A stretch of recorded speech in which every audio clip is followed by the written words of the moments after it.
Assalamualaikum warahmatullahi wabarakatuh. Perkenalkan, nama saya Safina Nur Alfianti dan teman saya yang bernama Cynthia Nuria Mustika. Kami berdua akan menjelaskan tentang batang. Next. Pengertian batang. Batang merupakan bagian tubuh tumbuhan yang sangat penting dan dapat dikatakan sebagai bagian pada tumbuhan. Batang memiliki tugas penting dalam keberlangsungan hidup tumbuhan seperti menyongkong bagian tumbuhan, tempat penimbun zat-zat makanan yang di dalamnya terdapat jaringan pengangkut. Next. Struktur anatomi batang. Struktur anatomi batang terbagi menjadi dua, yaitu satu, struktur anatomi batang primer, yaitu struktur jaringan yang terbentuk pada awal pertumbuhan batang pada ujung batang. Yang kedua, struktur anatomi batang sekunder. Hanya tumbuhan dikotil yang memiliki kambium, sehingga hanya tumbuhan dikotil yang mengalami pertumbuhan sekunder. Next. Anatomi primer monokotil. Struktur primer batang monokotil terdiri dari epidermis pada bagian luar dan pada bagian dalam terdiri atas sklerenkim, parenkim, korteks, ikatan pembuluh, dan parenkim empulur. Dan dapat dilihat pada anatomi batang zeamys atau yang disebut juga dengan batang jagung. Next. Anatomi primer dikotil. Struktur primer batang dikotil dibangun oleh sistem jaringan primer sebagai berikut. Yang pertama, epidermis. Epidermis terbentuk dari sel-sel pipih yang berfungsi untuk melindungi jaringan yang ada di dalamnya. Yang kedua, ada korteks. Korteks, jaringan ini ada di bawah epidermis yang tersusun dari sel-sel parenkim. Yang ketiga ada stele. Stele atau silinder pusat, daerah ini merupakan bagian terdalam pada batang dan dapat dilihat pada anatomi batang Hibiscus rosasinensis. Next. Struktur anatomi sekunder. Jaringan sekunder akibat aktivitas kambium. Macam-macam jaringan sekunder pada tumbuhan dikotil, yaitu yang pertama, floem sekunder. Floem sekunder merupakan jaringan floem yang letaknya lebih dalam dari floem primer yang dibentuk oleh kambium ke arah luar. Akibat terus terbentuknya jaringan floem sekunder, kulit batang tanaman dikotil membesar atau mengalami pertumbuhan. Yang kedua ada silem sekunder. Silem sekunder merupakan jaringan silem yang dibentuk oleh jaringan kambium ke arah dalam. Letak silem sekunder lebih ke arah luar daripada letak silem primer. Pertumbuhan jaringan silem sekunder menyebabkan jari-jari semakin besar. Pertumbuhan jari-jari silem tidak sama setiap tahun, tergantung pada curah hujan, persediaan air, makanan, dan pengaruh musim. Fenomena tebal tipisnya pertumbuhan jari-jari batang menyebabkan terbentuknya lingkaran tahun.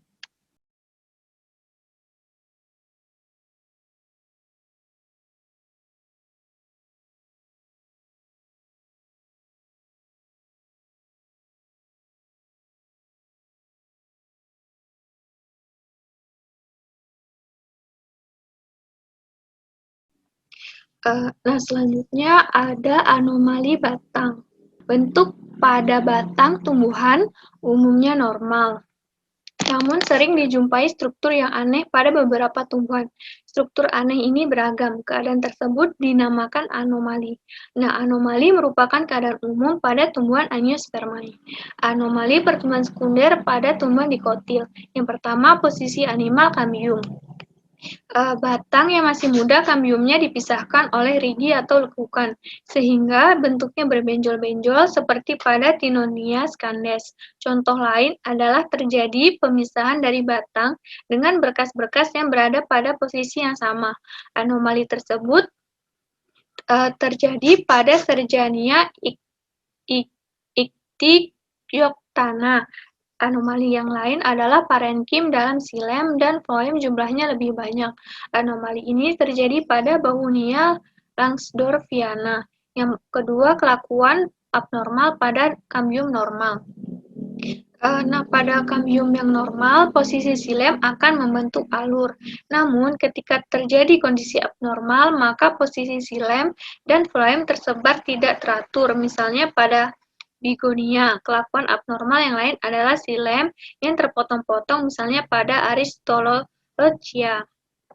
Nah, yang ketiga, pembentukan dan aktivitas kambium aksesoris. Kambium aksesoris akan mengakibatkan terjadinya bentuk lingkaran konsentrik, di mana berkas pengangkutnya diselubungi jaringan konjungtif. Misalnya terdapat pada bougainvillea dan borhaovia. Dan yang keempat, adanya kambium ekstraselar. Timbulnya parenkim intervaskular dan berkas pengangkut terbentuk akibat dari adanya kambium ekstraselar dan membentuk jaringan konjungtif. Kambium hanya membentuk sel-sel ke arah dalam, misalnya terjadi pada Amaranthus. Nah, yang terakhir adanya floem intersilar. Mengenai ini ada yang menganggap bukan anomali, seperti pada beberapa genus dari ordo Liliales seperti Aloe, Yucca, Dracaena, Agave, Cordyline, dan Testudinaria. Nah, ini contoh anomali batang Amaranthus. Anomali batang letak kambium tidak berada antara silem dan floem, tetapi di dekat korteks. Nah, letak silem berada di bagian dekat empulur dan floem di dekat kambiumnya. Dan yang selanjutnya ada anomali batang bougainville. Nah, anomali batang bougainville ini tidak terdapat kambium pada posisi yang biasanya sehingga ikatan pembuluh terpisah atau tersebar. Dan yang terakhir adalah contoh anomali batang cordyline. Anomali batang monokotil yang mengalami pertumbuhan sekunder oleh aktivitas kambium yang dibentuk di sebelah luar berkas pembuluh primer dan menghasilkan berkas pembuluh sekunder dan parenkim ke arah dalam.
Presentasi dari kami, kurang lebihnya mohon maaf.